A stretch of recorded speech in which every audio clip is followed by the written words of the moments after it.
So here's fan number 2. I took off the light that was there, and again there's an anchor here. What I like about this is that there's an anchor already in the ceiling, and what I like about this is that this brace for the fan will fit right onto this. I'm gonna have to figure out a way to put bolts through, but it looks like it'll fit right on, which is amazing. That'll save me a big headache. Okay, so we anchored the brace 4 times, just in case. Again, it's not a fan box, so we want to make sure this is extra secure. This is very strong. I could probably hang on this. And we got a screw and a bolt on both. 2 screws and 2 bolts on both sides. 2 over here and 2 over here. And we did the additional wire safety, which is if these fail for whatever reason, we got a wire around. We got a wire around the brace for the fan, and it goes around a couple of metal pieces in the ceiling, and then it's twisted. So it should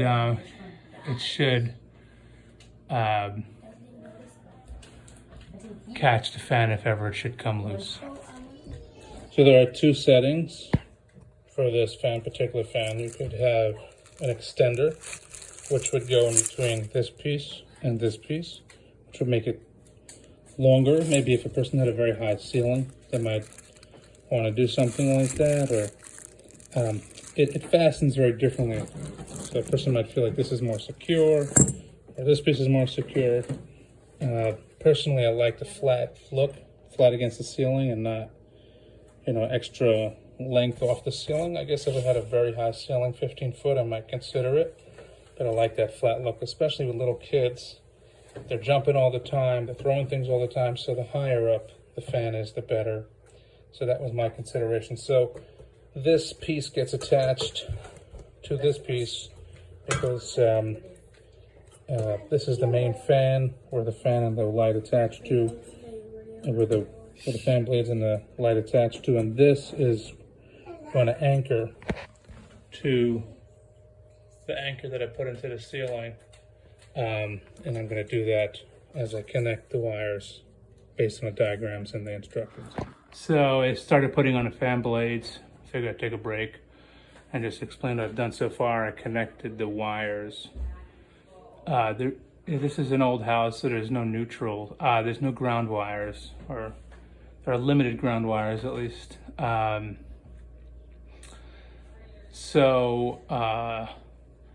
Basically you have 2 options. There's 3 wires in the fan box. Black, blue, white. White is generally neutral, and it connects to the neutral in the ceiling. And then depending on if you have 2 switches, one for the fan and one for the light, you can connect the blue and the black to 2 separate wires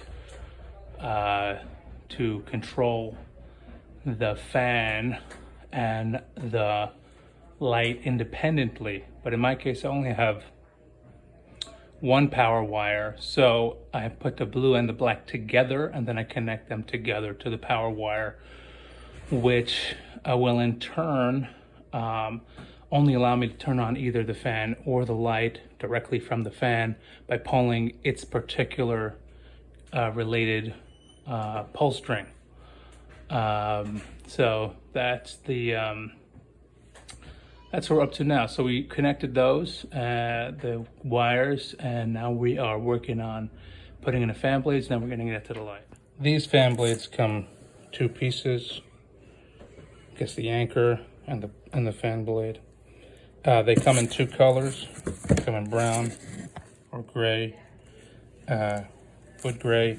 You have to, I guess, decide whichever color you want to have facing you is the one that faces downward. The way that these are connected is this lies down, the blade then fits through these slots, fits through the slots.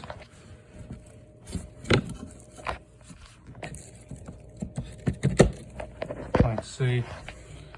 push it down, make sure it's all the way through.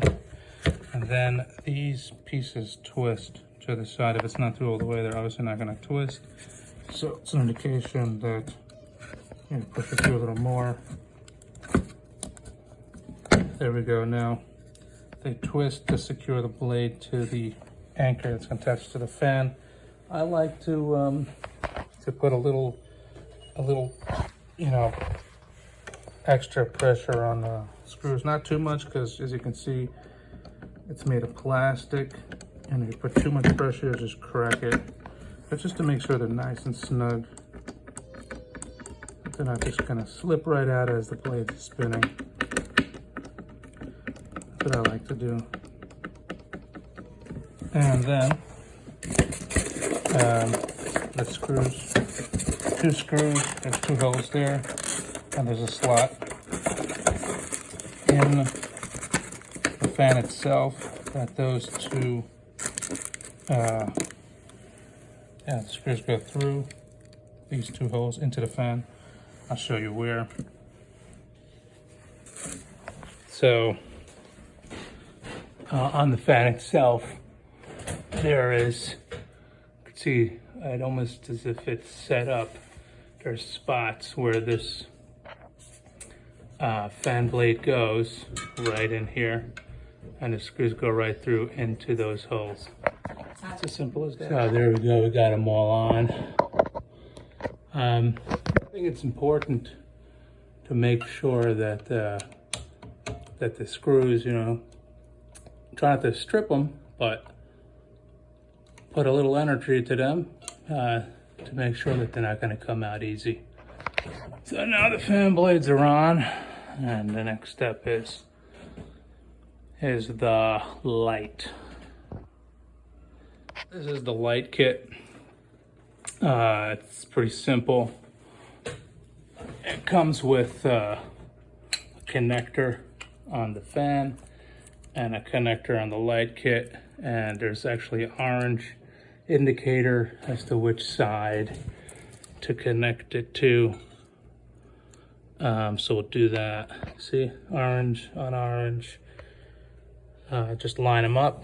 Once that's in, and there are 3 screws you see here, the screw and the hole. Got to pull the screw out and put it through the hole, and it holds up this contraption. And then the light cover goes in between these 2 pieces. This is actually the light, it's an LED light. And the cover goes in between these 2 pieces. This nut comes off, this plate comes off, glass goes on, plate goes back on underneath, and this washer or nut secures this on, which holds the glass in place. So we're going to do that. We're going to start with taking these screws out and securing the light fixture. Now we're ready to put the glass on.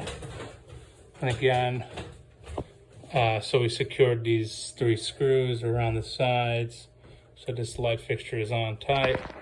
This is the fan string. Oh, of course, we want the fan string to be smooth, and you know, we want it to be able to be pulled gracefully, nice and smoothly. So it has to be fed through these holes so that when the fan is being used, it has to be fed through these holes so that